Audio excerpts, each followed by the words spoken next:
Oluvannyuma lw'ekibiina ki the National Unity Platform kiyite ki NUP okujaguza n'okujaganya okuweza emyaka 6 bweddu bukya kijja mu ggwanga lino era okugenda maaso n'okubanga kinyeenya n'okutakabana okufuna entebe y'eggwanga. Omu ku bantu ababadde bakyasinze okubeera ab'omuzinzi ennyo era ng'akoze buli kisoboka ekibiina kino okutambula n'okwongera okutuukiriza ebiruubirirwa byakyo nga si mulala ye David Lewis Rubongoya era ng'ono akolera ddala nga ssaabawandiisi w'ekibiina kino. Bakira wakati nga David Lewis Rubongoya alina emirimu egy'enjawulo gy'akoze emirungi ku lw'ekibiina ki NUP, obuseera obusinga asanze nnyo akaseera akazibu okweyawula ku byafaayo bye, engeri gye kiri nti yali musajja eyatambulirako ku lusegere lw'omukulembeze w'eggwanga, ntegeeza President Yoweri Kaguta Museveni. Nabwekityo nno olunaku olwaleero David Lewis Rubongoya olw'ebigambo ebyo ebitonotono byentandise nabyo akutte bayiro ateera mu kaddeke kamu n'afuna n'olupapula n'awandiika ebbankaluwa. Eno ye yandiba ekisembo ku lwabo bonna ababadde nga bamulumbagana nga bamugamba nti naye musajja gwe newankubadde oli eno mu bimyufu ebijjudde wandibanga olimu akakyenvu oba kayite akayero. David Lewis Rubongoya lulimi yawandiise lunyanyimbe luyite oluzungu mu Luganda okubiza kyenja okukola. Agambye bw'ati: One of the many reasons I left NRM. Wuliriza kakana teekayo okutuuko. David Lewis Rubongoya agambye nti emu ku nsonga enkulu eyamuletera okuva mu kibiina ki NRM was the whole idea that you are not allowed to think for yourself. Nti ye David Lewis Rubongoya ekyamuletera okuva mu kibiina ki NRM kyekyokubeera nti omuntu bw'akibeeramu ekibiina ekyo tokkirizibwa kwerowooleza. Nsoma David Lewis Rubongoya byawandiise.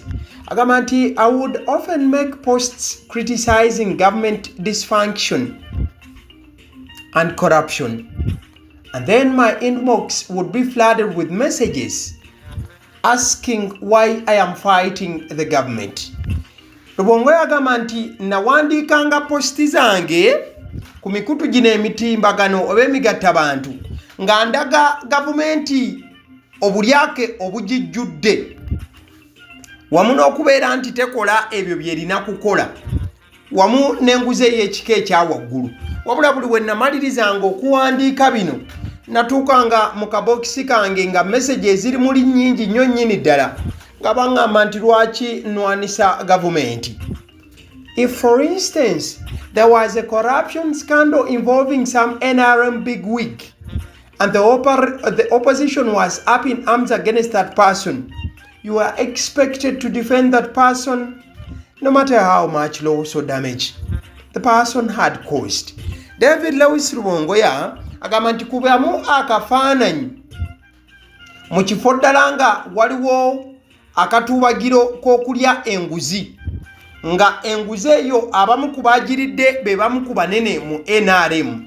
Opposition netandika okubanga erumbagana omuntu oyo abaalidde enguzi. Kati ebiseera bye nabeereramu mu NRM walinga osuubirwa okusituka ogende maaso n'okubanga odifendinga oba olwanirira munna NRM oli omunene omuli w'enguzi ku ngwe, newankubadde nga omuntu oyo yalinga ebyaddala enguzi agiridde ng'akosezza abantu abawerera ddala ne sekukosa yenna olw'enguzi gye yabanga alidde. David Lewis Rubongoya mu kuwandiika agattako agamba nti surprisingly, once General Museveni ordered for the investigations of that person or took some action against them, you were expected to immediately shift goalposts and condemn him or her. Nti ekisinga ate okwewuunyisa, General Museveni bwe yakolanga order nti omuntu oyo abadde ayogerebwako nti yalidde enguzi atandika okunoonyerezebwako, ate walagirwanga mu bwangu ennyo okwekyusiza mu kiti ng'embazzi omuntu oyo jeno gwe yalagidde banoonyerezeeko nawe otandika okubanga omuvumirira n'okubanga omuwakanya. If you continued defending that person after Museveni had spoken, you would be branded a traitor, ekipinga. Nti naye ate bwe wasigalanga ng'odefending omuntu oyo nga bwe wali olagiddwa wali mu kusooka naye n'omudefendinga nga Gen. Museveni amaze okwogera ate aba atandikanga okuyita omunnanfuusi oba mu runyankore kye bayita ekipinga. Likewise, if you went to public hospitals and talked about the terrible conditions there, you were branded opposition. David Lewis Rubongoya agamba nti era mukadde keekamu ne bwe yagendanga mu malwaliro ag'enjawulo n'alaga nti embeera gye galimu mbi nnyo batandikanga kumuyita opposition. If Gen. Museveni came out and said the same thing, they would clap hands and nod in approval. Nti naye ate Gen. bwe yavangayo Gen. Museveni n'avaayo n'ayogera ku nsonga y'emu baakubanga mu ngalo ne bagamba nti dadi ky'oyogedde kye kituufu. So I asked, what is my head for if I'm not expected to make a judgment call on what is wrong or right? David Lewis Rubongoya agamba nti kati wano bwe yagambira nti naye lindako omutwe gungasa ki bwe manga sisobola kusalawo kugamba nti kino ekintu kikyamu oba kino ekintu kituufu. Sadly, that behavior has persisted up to now or even gotten worse. David Lewis Rubongoya agamba nti ekyennaku empisa eyo esigaddewo ekyalemeddewo mu NRM ate buli lukya eyongera kusajjuka. You all saw how NRM apologists were on these streets defending Anita Among, despite all the evidence of grand corruption. Kati nno wano Rubongoya jeyo example ya Anita Among. Nagamba nti mujjukira bulungi bana NRM bavaayo ne badefending Anita Among newankubadde waalingawo obujulizi obukakasiza ddala nti omukazi yali alidde engozi. But when the system turned on her, they joined the chorus of those condemning her, seamlessly, shamelessly. David Lewis Rubongoya agamba nti ate ekisinga okumanga kyewuunyisa kyekyokubeera nti gavumenti bwe yakyukira nakyalo ono abantu bennyini abaali bali mu defendinga batandika ate kumuvumirira. I shuddered yesterday when I saw the number of apologists defending the shootings in Chiseka Market. I'm sure if Museveni issues a statement today condemning that behavior, you will see how they instantly pivot and join in the condemnation. Suddenly, they will be deeply disgusted by these unpatriotic actions that harm peace, security, and tourism. So, what is the purpose of having a brain if you can't use it to think for yourself and discern what is right or wrong? David Lewis Rubongoya agamba nti ebyabadde wali mu Chiseka Market ebifaananyi byolaba bya Olivia Lutaya, Kaija Dorin wamu ne Sauda Madada. David Lewis Rubongoya ebbanka luwaye yagimalirizanga agamba nti bwe yalabye ebintu ebyabadde wali bwe wa Chiseka Market ebintu tebyabadde birungi wabula banna NRM baabiwagidde amasasi agavuze ku ludda olwo. Agamba nti naye kyewunyisa singa President Museveni essaawa yonna avaayo n'abivumirira abantu be bamwerojja balaba nga nabo bagamba bannange bitwesisiwazza bintu bibi nnyo. Kati David Lewis Rubongoya n'agamba nti ddala obwongo buba bukugasa ki bw'oteerowooleza ku kituufu na kikyamu.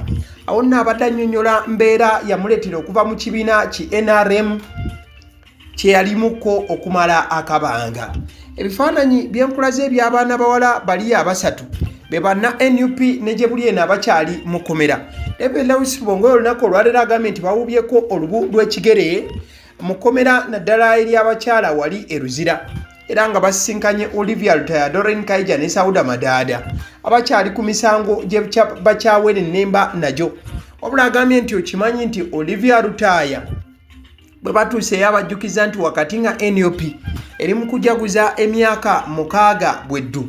Okimanyi nti Olivia Lutaya kweja emyaka 6 mwaka gumu gwokka mukazi wattu gwamaze ng'ali free egisigadde gyonna agimaze mu kkomera.